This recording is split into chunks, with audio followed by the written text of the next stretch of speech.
You said it happened by accident. You said the songs just, I guess, got finished, and in this day and age, why hold on to them? I had been working on the album for 4 years. I didn't want to release anything that was mine just because I didn't feel like it was the right timing. I learned a lot from the last album, and I wanted to take what I've learned and turn it into something even better. And I'm glad I did, because this year, everything kind of just started pouring out of me. I started saying things in a way that I've never been able to articulate them before. So it was actually exactly when it needed to happen. Like I told you earlier, we shot the videos just a week ago, and that's really unheard of. What got you to a place where you could start to tell your truth? I've been in therapy for years. I've also taken breaks and gone places to recollect my thoughts and my emotions and my well-being. But I've always been pretty transparent about what I've gone through. I just choose how I'm gonna do it, because it would be inauthentic for me to just not say what I felt in the beginning of the year or last year, or it just wouldn't seem real to me. Lose You to Love Me right here. Beautiful video. If you haven't seen it, you must go do it. All shot on iPhone. We're proud to play a part in that. Shouts to David Taylor and the whole crew. Yeah, it's a beautiful, honest piece of music. And I wonder what your relationship is like when you're writing a song like that, knowing that the kind of human being that you are, with the level of passion that you instill in your fan base, and also the level of attention that comes with that. If that ever affects your creative process, I know you try to block it out, but does it sneak itself in? I mean, I spent years living in fear of speaking up or saying things, and I guess that's just the people pleaser in me. And there was a huge moment where I just kind of stopped caring. And I can't tell you when that moment was, I really can't, but it's not that I'm trying to make it specifically about just one subject in my life. It's more just how I embody all of the experiences into one. We spoke a little bit about some of the artists and the music that moved you when you were younger, and you mentioned some real timeless influences, Brad, Fleetwood Mac. How does a young artist or young person who loves that kind of music find themselves in this whirlwind of fast-paced pop culture where it's bright and colorful and sparkly and smiley? Those are artists that break hearts.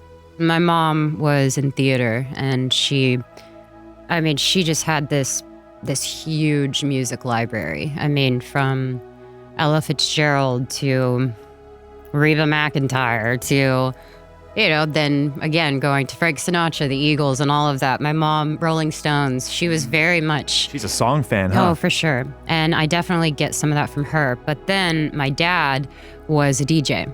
So he would do all kinds of stuff, and he was on the radio for a bit doing Tejano music, so I had this experience in my life where I experienced the beautiful colors of music and where it can take you. And I think it naturally happened for me.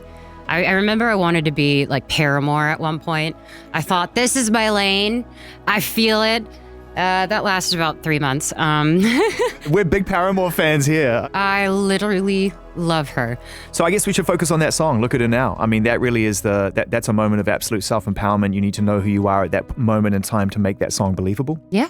It just got weird. It just got really complicated. And I started noticing that my life just became a story, and it was entertainment. And I was just not okay with that, because it was real, and it was very real to me. That's the time I needed to just say, I'm not gonna be a part of this anymore. How am I gonna not be afraid to share what I feel just because I'm mad at what the world is doing? It's not really gonna get me anywhere.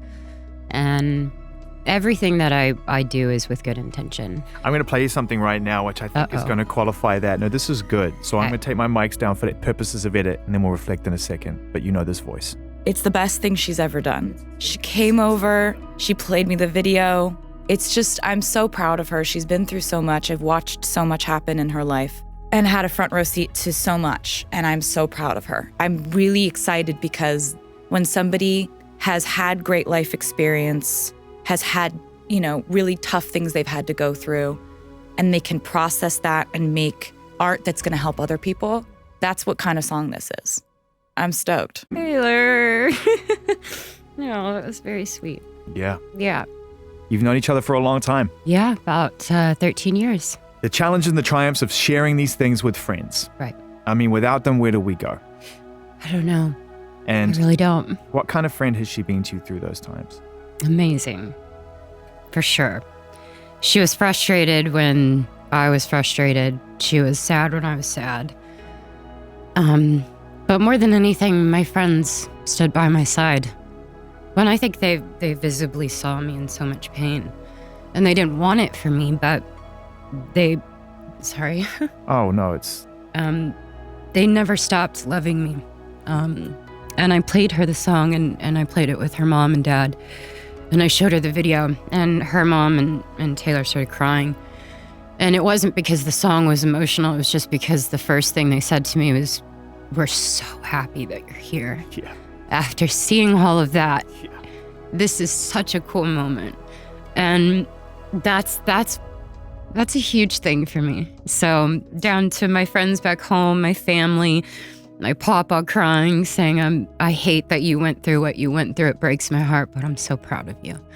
So This is real life stuff. So much of what you go through as a person ends up in these 3-4 minute songs. Yeah. And we forget the journey Right. that takes you there and what True. it takes to get to a point where that piece of music matters to you enough to share it. yeah, that's the topics I'm interested in. You know, I have another song that's strictly about vulnerability. And that was a version of me actually having fun with it, saying I could be knocked down repeatedly, but I'm never gonna not be vulnerable. And, you know, I always say this, you know, one of the worst moments of my life ended up being the biggest blessing that I've ever had. I was set free, and I think even from stuff that I had Is been it wrong for me to experiencing. ask what that was? I mean, but here's the thing. It's not anything like we're gonna dissect. It's more my life. It's more actually working since I was 7, being away from my family, moving from Texas to here, experiencing fame, being awkward because you're growing up. And I think I was scared of it, and I probably hated most of it. But with that time that I've been given, I've just been able to come out on the other side and be okay. And I don't really know how, other than all the work that I did, meaning friends, therapy, taking time off, going back to Texas, just enjoying what's right in front of me. I don't crave needing more. I don't need more of anything.